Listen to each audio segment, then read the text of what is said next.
Hi, this is Grace. In this video, I want to talk about people who are, say, just went no contact with, whether it's family, or they ended a relationship, like they got divorced, or something along this line, and it's before they got counseling. Okay, it's seen here a little bit. So before they got counseling, they went out to look for information about narcissism, narcissistic personality disorder, narcissist, along this line. And they searched on the internet, and they ran across, it could be in text, or it could be, like written, or video. Well, let's say they found video. Now, videos aren't only on YouTube. It can be on different social media, where they could find videos on this topic. Okay, now the videos they find, these videos might not be from any kind of professional, like a counselor or a therapist. It could be by anybody. Some just telling their side of the story, or what they've been through and how they see it along this line. So people will look and they will find these kinds of videos. Now, and some of them, some of the people they say, I don't want to watch that person. That person makes me feel uncomfortable. And then they'll find some that say, oh, I like this person. That person makes me feel comfortable. Now, here's the question I have for those of us who've done this.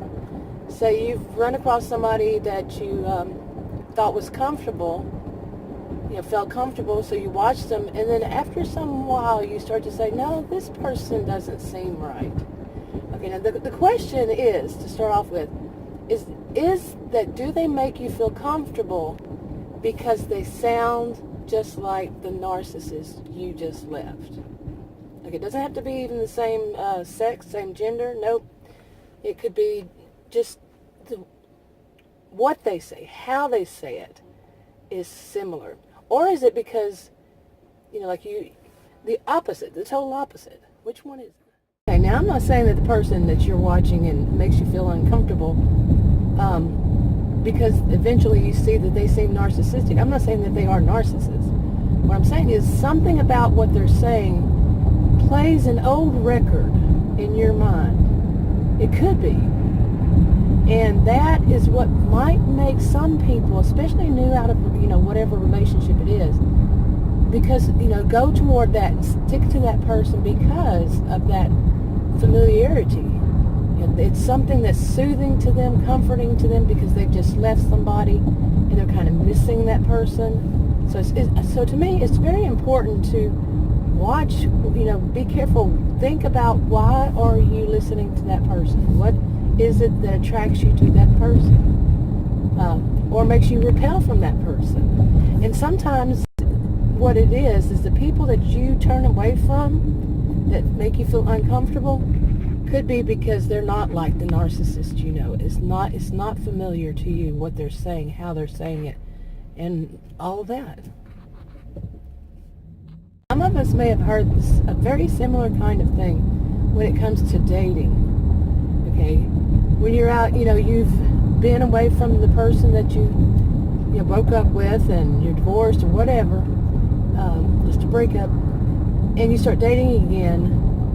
To be careful, because you might be picking the person to date that seems familiar, and that person seems like the one you just broke up with.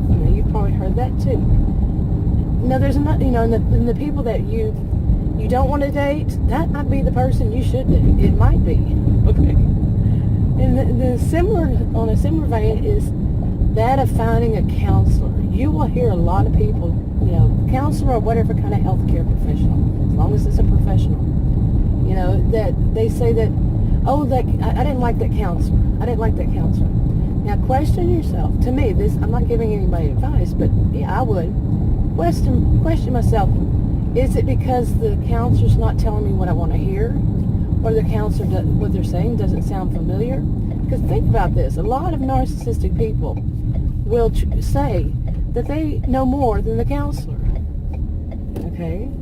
So they put it in your head, or and they will say that counselors aren't any good. They don't know what they're talking about. They're this, they're that. They've put that in your head, banged it into your brain. So it's so easy to just reject every counselor you see, because it's still that little tape playing in the back of your mind of what that narcissist told you to do, how they told you to think. That counselors are bad. They don't know what they're talking about. They know better than that. Anybody knows better than the counselor, and so on and so forth. Some people will tell you to trust your gut. Well, if you've been through this whole screwed up thing with a narcissist, or more than one, and you're finally starting to see the light, is your gut really telling you right? Now, I question that on both, and I play both sides on that one, because I will say, yeah, your gut's always right, but not always, because there's also this kind of wishful thinking. This is how I see it. The wishful thinking that you might have that survival, a survival instinct, and you immediately were kind of repelled by someone, but then you change it in your mind because of wishful thinking. You don't want that person to be bad. You don't want this situation to be bad. Okay. And then sometimes you're just confused. You don't know what kind of people anymore to like, to repel. Maybe it was someone who was telling you in the past, had told you, get away from your narcissist, and this person that you're seeing now is so similar. You reject it immediately. You see what I'm saying? Anyway, I'm going to go ahead and wrap this up. Leave a comment below what you think. If you want to subscribe to this channel, click the circle. If you want to watch another video on this channel, click one of the rectangles. Like, subscribe, comment, and share if you would, and I'll talk to you all in another video.